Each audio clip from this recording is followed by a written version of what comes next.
That's Hyperlight.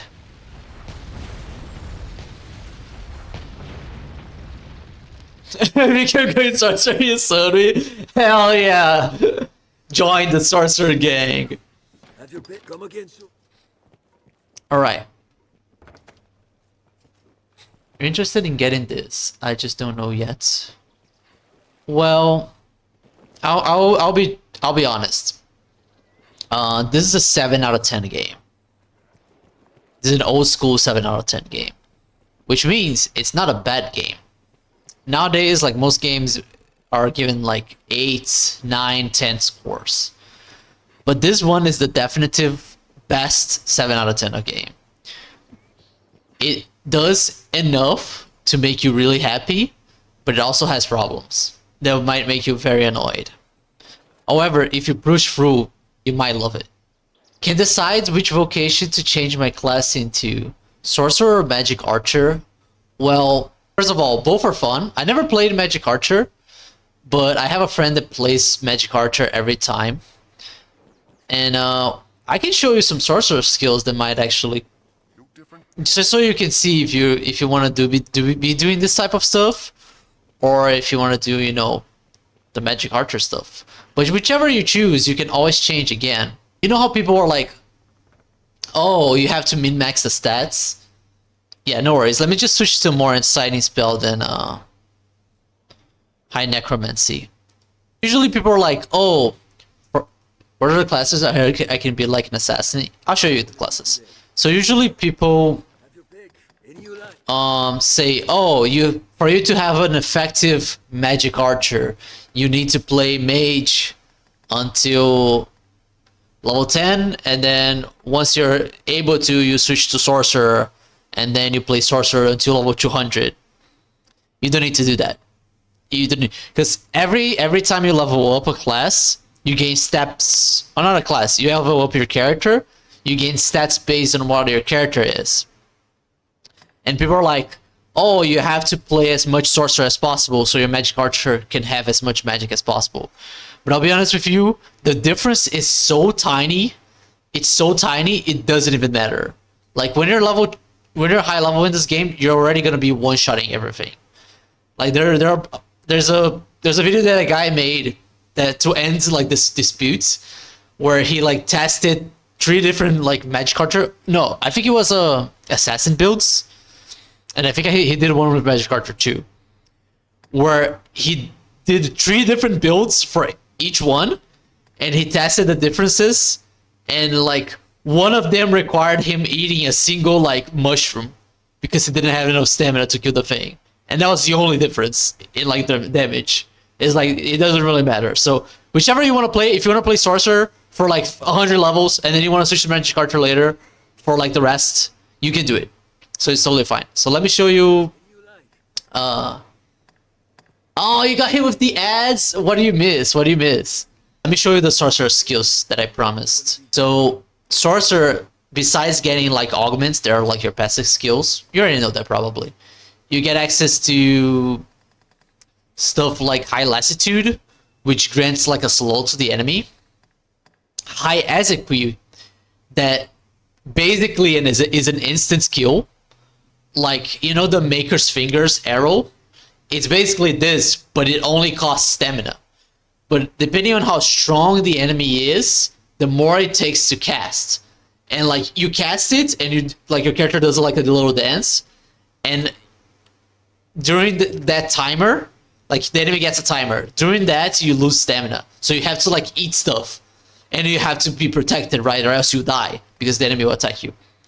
You also get this one that's really cool. How to decide some best skills? There are so many. Test them out. Usually they have a description. You can also look it up, you know, like, oh, which one is the best skills, but it really depends on the situation. For example, my setup right here, I have High Combustion. It's a fire skill, right? Enemies in this game are not really weak to... Yeah, enemies in this game are not really weak to, like, your damage by itself. They're weak to a specific element or attack type. So for example, enemies that are weak to fire and only fire are like extremely weak to fire. Like it's not like, oh, they're weak to fire, but I can do thunder, and it will kill them like just as fast because I am high level. Like no, fire will destroy them, and other elements will basically do nothing to them. So I have high commission as fire, right? Which is like an area of flame. And this isn't really that much better than the initial fire spell that you get from mage. However, this one can be used for mining because it causes an explosion, so you can mine with it. So I have it here. I have high level because it's fast. It's something you get from mage, so use a thunder. I have high cell, which causes a physical attack as well. Sorcerer doesn't have physical attacks, so having this is actually pretty useful for enemies that are only weak to physical. Holy Affinity, probably the best spell in the game. It imbues your staff with Holy, and the majority of things in this game get absolutely destroyed by Holy. High Maelstrom, I'll show you what it is. And High Necromancy is also here, which is like a more defensive spell and uses Dark Element.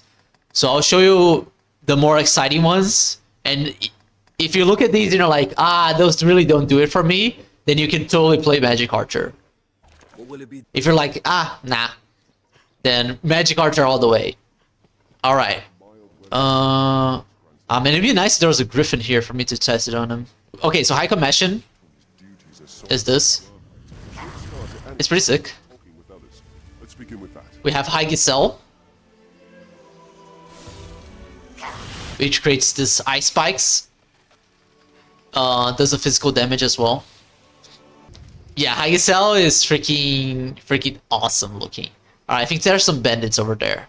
So usually what I do for like the majority of the fights is I just cast Holy Affinity first.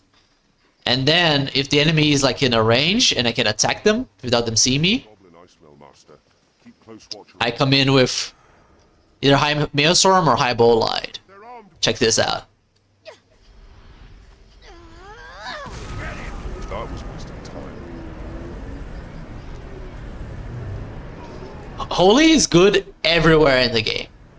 It's not just good at end game. Hell yeah, look at that. This spell rocks. And High Bolide is really good as well. Check this out.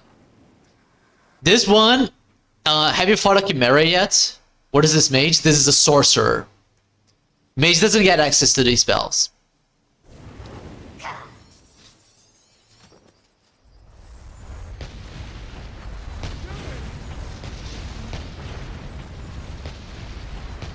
That's High Bolide.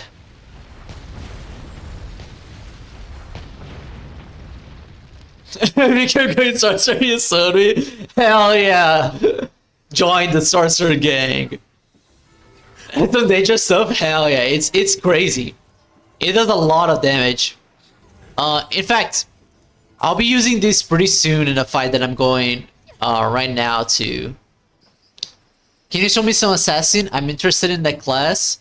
I would have to spend discipline points to do it, and I basically have no discipline points, so you won't be able to see any skills that the class has.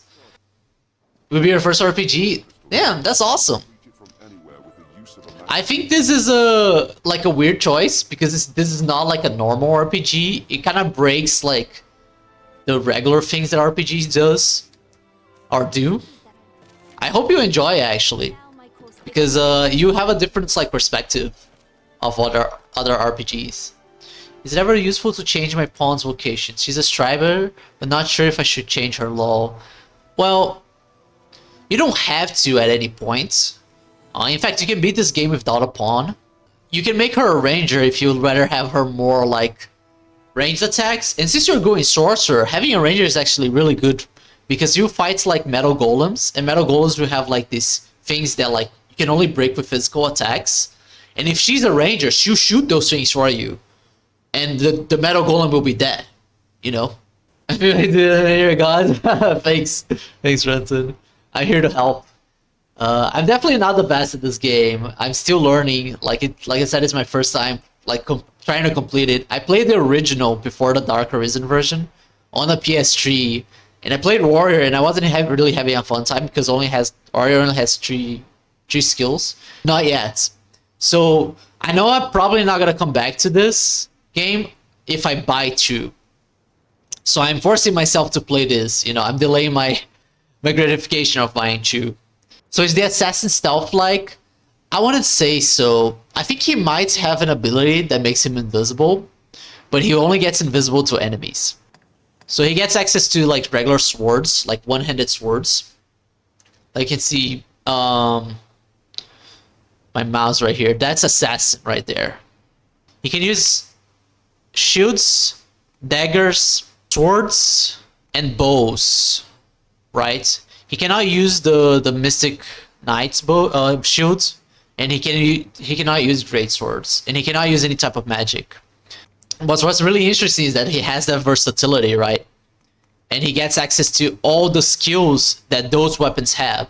So if you level up fighter and if you level up strider, you get all the skills for those two classes, because you get skills based on like the class level of the discipline points.